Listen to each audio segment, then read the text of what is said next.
Narayan. In this video, I have taken up a small piece of advice from Valmiki Ramayana again. This advice is being given by Kumbhakarna to his elder brother Ravan. And when Sri Ram hears of the whereabouts of Sita from the mouth of Hanuman in Kishkinda, he is preparing to march ahead towards the south, and reach the southern shore and then see what can be done to cross the mighty sea. So he's all preparing, and they're all marching forwards towards the southern end of India, to Bharat, that is the Mahendra mountain. So at that time, Ravan is being informed by all his chums that Sri Ram is actually marching forward towards the south and towards the Indian Ocean. He's not yet crossed the sea or thrown a bridge, but they all are informing him that they are planning to cross the sea anyhow, and Sri Ram is equipped with divine powers. So Ravan is being equipped with all the information of his enemy's whereabouts. And at that time, he calls in a big meeting, and all his troop commanders, army chiefs, sons, and all the people, important people from Lanka, they all settle together in the assembly hall. And luckily, at that time itself, Kumbhakarna has risen after 6 months of sleep, and he also knows what has happened, and he is there in the assembly hall itself, and he tenders this very, very heedful advice, very instructive and virtuous advice to his brother.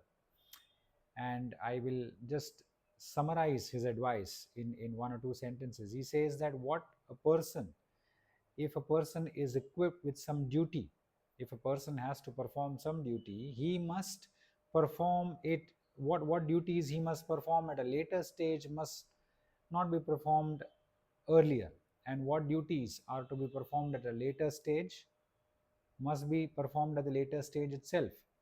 And if he is to perform some duties immediately, he must not delay those duties and perform them later. So if someone actually performs an immediate duty later and the later duty in the immediate sense, he does not know what is right and what is wrong for him.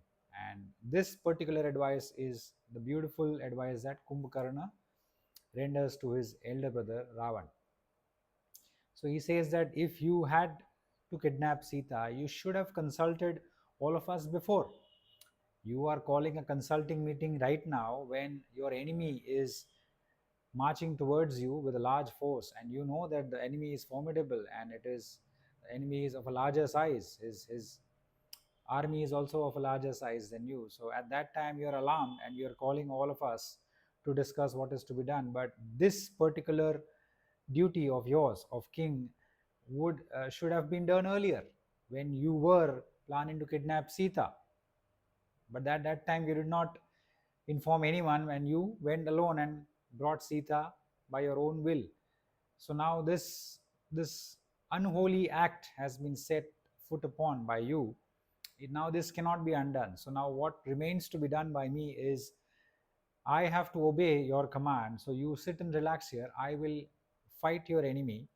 I will destroy the army of Sri Rama, and I will destroy Rama and Lakshman also. And then you sit and relax. I will do whatever I can.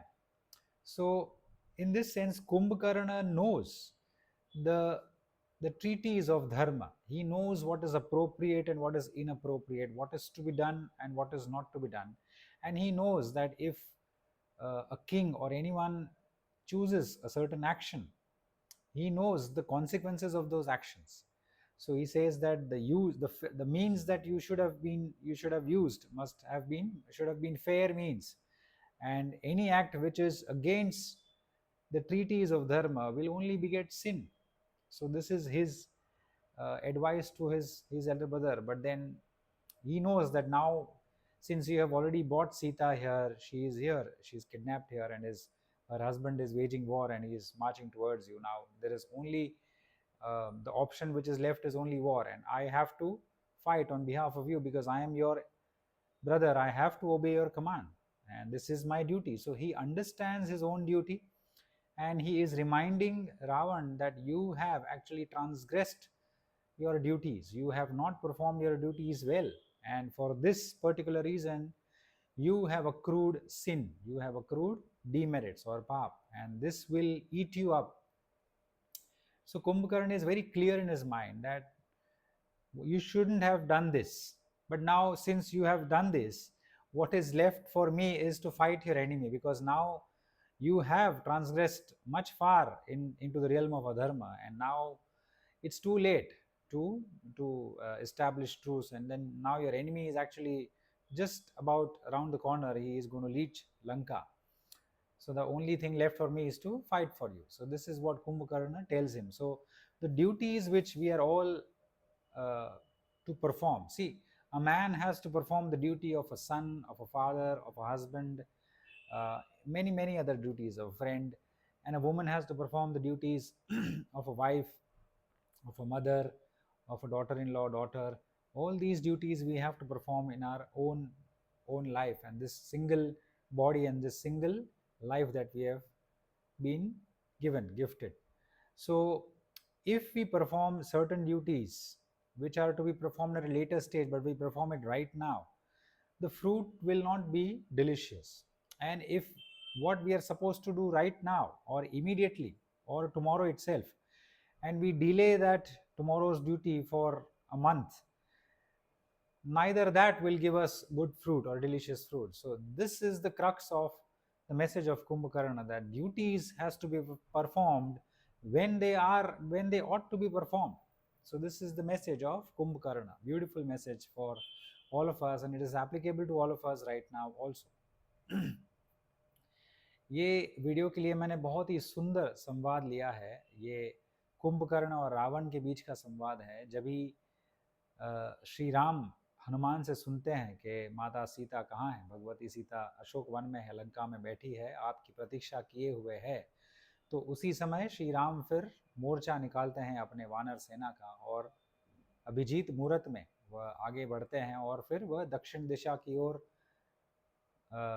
आगे बढ़ ही रहे हैं। सब लोग वहाँ पर पहुँचने को ही है, समुद्र तट पर, महेंद्र पर्वत के समुद्र तट पर, और फिर वह सोचने वाले हैं कि फिर ये जो भयानक जो समुद्र है उसको कैसे हम पार लगाएं। तो ये स्थिति वहाँ है, और रावण के जो दूत हैं उन सभी ने उनको बता दिया है कि भाई श्री राम अपनी सेना लेकर आगे ही बढ़ रहे हैं, और लगभग तो यहाँ पर पहुँचने ही वाले हैं महेंद्र पर्वत पर, और वो आगे लगता है कि कुछ पुल बना के या कुछ भी दिव्य अस्त्रों से अगर वो सुखा दे, कुछ भी करके वह सेना तो आ ही जाएगी, ऐसा लगता है। इनका मनोबल इतना बहुत बलवान है।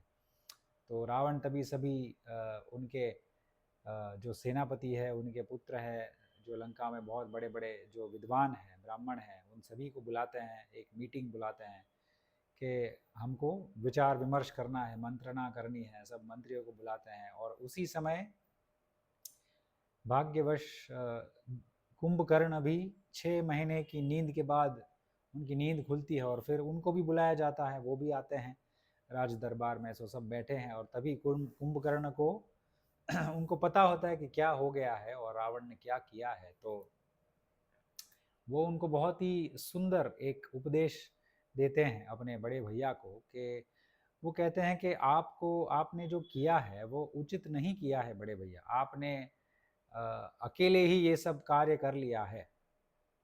तो ये जो आपको नहीं करना चाहिए था वो आपने कर लिया है। तो फिर वो आगे कहते हैं कि कोई भी मनुष्य अगर जो साधन, उसको कुछ साधना है, उसको कुछ प्राप्त करना है, तो उसके लिए जो साधन उसके लिए चाहिए, जो साधन की उपयोगिता तो होती है, मगर साधन अगर अधर्म वाले हो, अधर्म से युक्त हो, और अगर आपके जो कर्म है, आपका संकल्प है, कर्म है, वो धर्म के विरुद्ध है, तो आपको पाप ही मिलेगा, आपके भाग्य में पाप ही मिलेगा।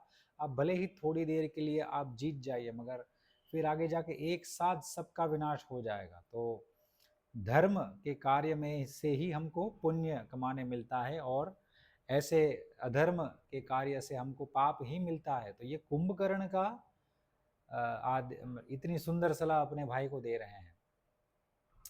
फिर वो आगे कहते हैं कि जैसे एक काली विद्या के लिए प्रयोग किया जाने वाला अगर कोई मनुष्य यज्ञ करता है, और उस यज्ञ में जो अभद्र जो सामग्री की आहुति डालता है, तो वैसे ही आपने भी ऐसा अधर्म का कार्य किया है कि जिससे आपका कार्य कभी फलीभूत होगा नहीं, क्योंकि आपको फिर पाप ही मिलने वाले हैं। और फिर ये मुख्य उपदेश उनको देते हैं कि जो भी राजा होता है उसको अगर वह न्याय को ध्यान में रखते हुए, अपनी प्रजा का हित ध्यान में रखते हुए अगर कुछ भी कार्य करे या निर्णय ले, तो वह कभी भी उसको ग्लानि नहीं होती है, कभी उसके जीवन में ऐसे कर्म, ऐसी परिस्थिति उत्पन्न नहीं होती है कि उसको ग्लानि आए या उसको पछतावा हो। तो वैसा राजा बहुत ही ऐसे राजा दुर्लभ है। तो आपसे ये आशा नहीं थी, आप तो इतने पंडित हो, इतने विद्वान हो आप। और फिर आगे समझाते हैं कि आपने ये सभा अभी हम सभी की बुलाई है, मगर जो मनुष्य, जो बुद्धिमान मनुष्य होता है या फिर जो बहुत ही सूझबूझ वाला राजा होता है, उसको क्या करना होता है कि जो उसका कर्तव्य होता है, जो उसके कर्तव्य में जल्दी से जल्दी उसको जो कर्तव्य करने होते हैं, अगर वही कर्तव्य वो बहुत ही देर से करे, बहुत ही बाद में करे, बहुत दिनों या महीनों बाद करे, और जो बहुत ही बाद में करने योग्य जो कर्तव्य उसके होते हैं, जो जो बाद में करने योग्य कर्तव्य होते हैं, वो उसको शीघ्र ही कर देते हैं। तो ऐसे राजा या ऐसे मनुष्य को उचित अनुचित का भान ही नहीं है। तो जो कार्य हमें कल ही करने हैं तो हमें कल ही करने हैं। अगर कल का कार्य हम 1 महीने बाद करें तो हमको उचित फल नहीं मिलेगा, और 1 महीने बाद का जो कार्य है वो ही हम कल कर ले या आज ही कर ले, तो फिर वो भी विवेक बुद्धि नहीं है, तो वो भी उसका भी उचित फल नहीं मिलेगा। तो ये कुंभकर्ण जानते हैं कि आप जब सीता का अपहरण करने जा रहे थे, आपको तभी ये सभा बुलानी थी, तभी हम सभी को पूछना था कि ये मैं करने जा रहा हूँ, ये सही है या नहीं। तो जो कार्य आपको पहले करना चाहिए था वो आप अब कर रहे हैं, जब आप सीता को लेके आए हैं और आपका शत्रु आपके द्वार पे ही आने वाला है। और जो आपको बाद में करना चाहिए था, जैसे सीता का अपहरण, तो वो आपने पहले कर लिया। तो ये जो उचित अनुचित का भान आपने नहीं रखा है, तो इसी के लिए आपके जीवन में ये दुविधा उत्पन्न हुई है। तो आप देखिए कितनी बड़ी सलाह है, बहुत ही सुंदर सलाह है कि हमारे जीवन में एक पुरुष, एक स्त्री है, जो भी हो, एक पुरुष को पिता का, पुत्र का, पति का, ये सभी भिन्न भिन्न जो हमारे एक कर्तव्य होते हैं, वह एक ही शरीर में रहकर हमको निभाने होते हैं। और पत्नी को भी, स्त्री को भी पत्नी का कर्तव्य निभाना होता है, माँ का, पुत्र का, पुत्री का, पुत्र वधू का।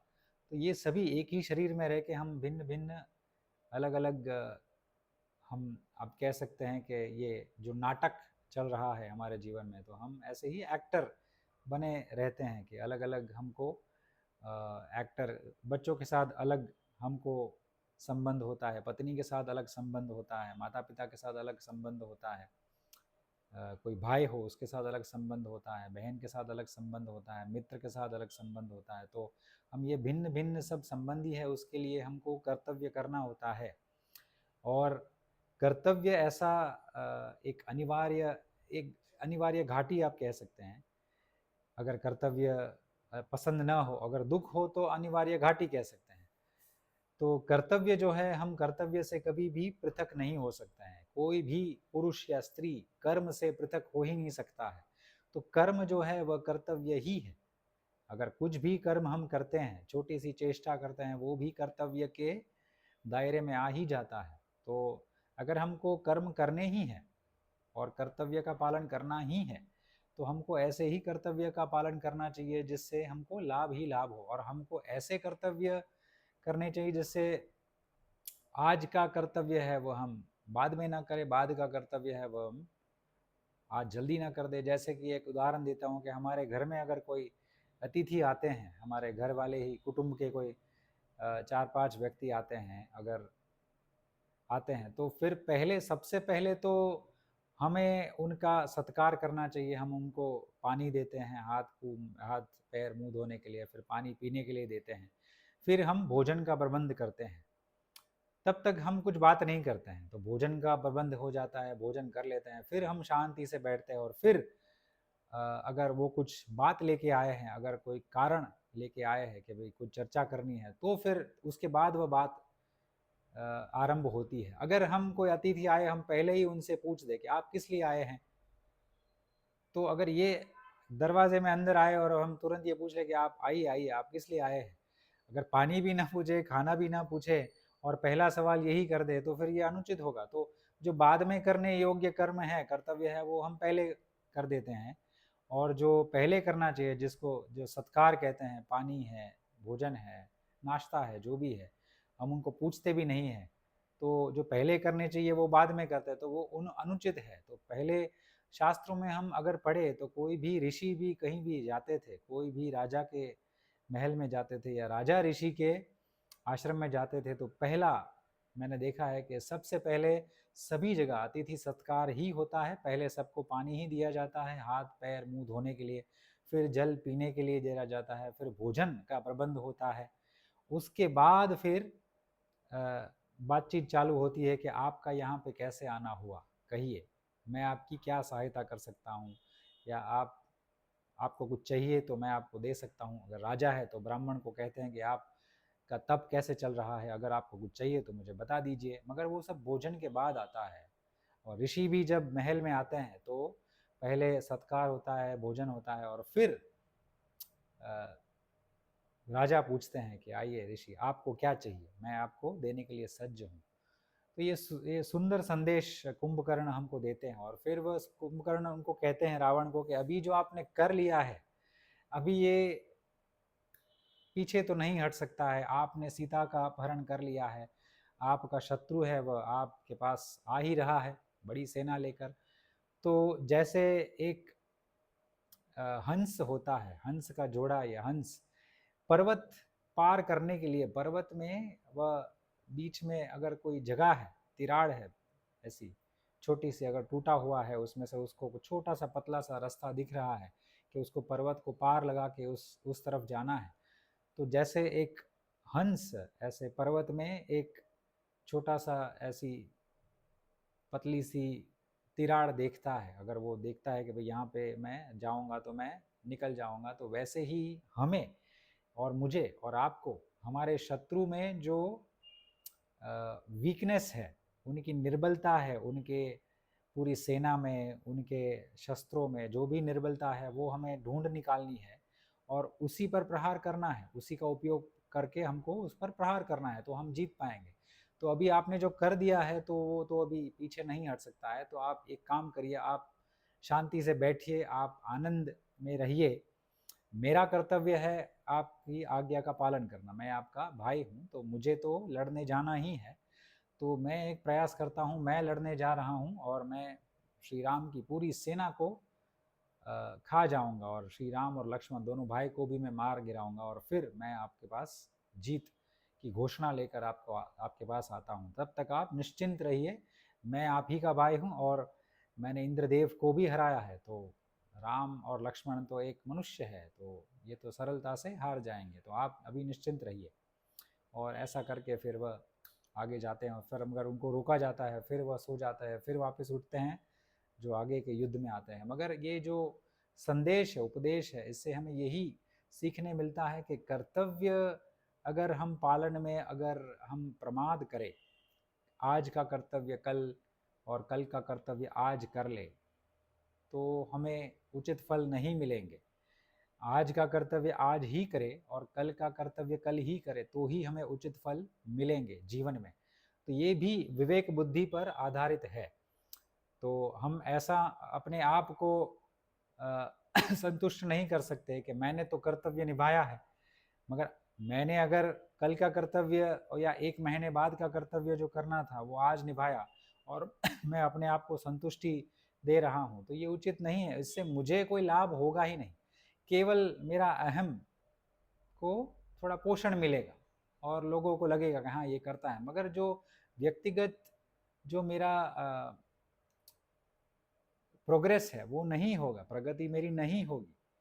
मुझे अंदर पता ही होगा कि भाई मैं अपने आप को ही छल कर रहा हूँ, अपने आप से छल कर रहा हूँ, अपने आप से असत्य बोल रहा हूँ। तो आज का कर्तव्य आज और कल का कर्तव्य कल ही करें, तो ही हमारे जीवन में उद्धार और कल्याण संभव है। ये सुंदर संदेश हमको कुंभकर्ण द्वारा मिलता है। रावण, कुंभकर्ण भी राक्षस कोटि का था, मगर आप देखिए कि राक्षस योनि में जन्म लेने के बाद भी उनको धर्म अधर्म उचित अनुचित का भान था।